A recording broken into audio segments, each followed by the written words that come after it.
আমরা কেন মারতেছেন? আমাদের যে শান্তিপূর্ণ বিনা কারণে আমাদেরকে তুলুক ছাড়াই করা হয়। এটি নারায়ণগঞ্জের রূপগঞ্জের রবিন টেক্সট গার্মেন্টসের শ্রমিকদের বিক্ষোভের আগুন।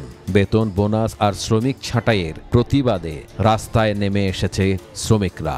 আগুন জ্বালিয়ে সড়ক অবরোধ, আইন শৃঙ্খলা বাহিনীর সঙ্গে তুমুল সংঘর্ষ, আহত হয়েছে কমপক্ষে ৭০ জন।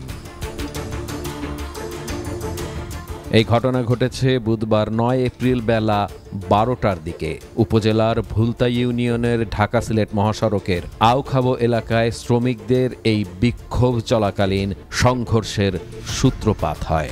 গার্মেন্টসের শ্রমিকরা জানান, গত সোমবার সকাল থেকেই রবিন টেক্সট গার্মেন্টসের শ্রমিকরা শ্রমিক ছাঁটাই, বেতন এবং বোনাস নিয়ে অসন্তোষ প্রকাশ করে কারখানার ভেতরে অবস্থান নিয়ে প্রতিবাদ করছিলেন।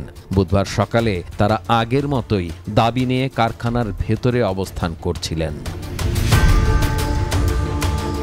এ সময় আইন শৃঙ্খলা বাহিনীর সদস্যরা তাদেরকে কাজে যোগ দেওয়ার কথা বললে শ্রমিকদের সঙ্গে বাকবিতণ্ডার সৃষ্টি হয়।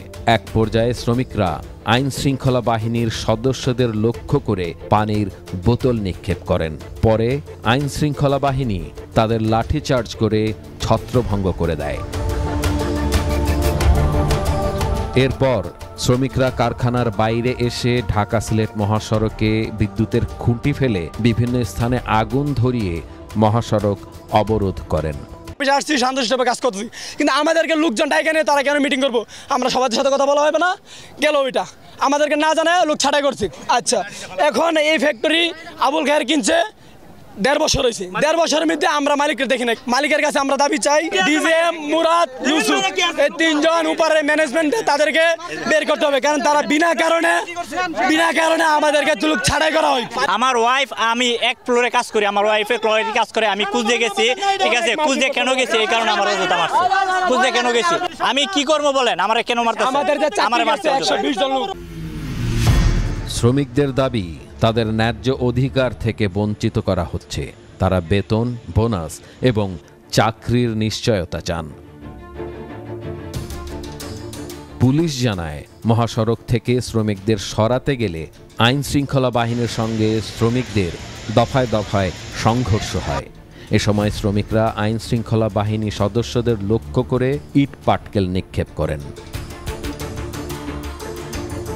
এ ঘটনায় সেনাবাহিনীর লেফটেন্যান্ট মবিন, সদস্য সোহরাব, বাঁধন, মেহেদি, শিল্প পুলিশের অতিরিক্ত পুলিশ সুপার মতিউর রহমান সহ কমপক্ষে ৭০ জন শ্রমিক আহত হন। আহতদের উদ্ধার করে বিভিন্ন হাসপাতালে পাঠানো হয়েছে এবং ৬ জন শ্রমিককে আটক করেছে পুলিশ। এদিকে শ্রমিকদের এই সংঘর্ষের কারণে ঢাকা সিলেট মহাসড়কের উভয় দিকে দীর্ঘ যানজটের সৃষ্টি হয়েছে। পরিস্থিতি এখনও পুরোপুরি নিয়ন্ত্রণে আসেনি। না, আমরা তো আজকে সকালে শোনার পরপরই কিন্তু আমরা স্পটে এসেছি এবং আমাদের সাথে পুলিশ এবং আর্মি মিলিয়ে আমরা কিন্তু এই রাস্তাটাকে ক্লিয়ার করার চেষ্টা করেছি। শ্রমিকরা যে দাবি দিয়েছে সেই দাবি নিয়ে আমরা ম্যানেজমেন্টের সাথে আজকেই বসবো। আমাদের শ্রমিকদের যারা প্রতিনিধি রয়েছে তাদেরকে সাথে নিয়ে আমরা এটা বসবো এবং এটা আলোচনার মাধ্যমে সমাধান করার চেষ্টা করব।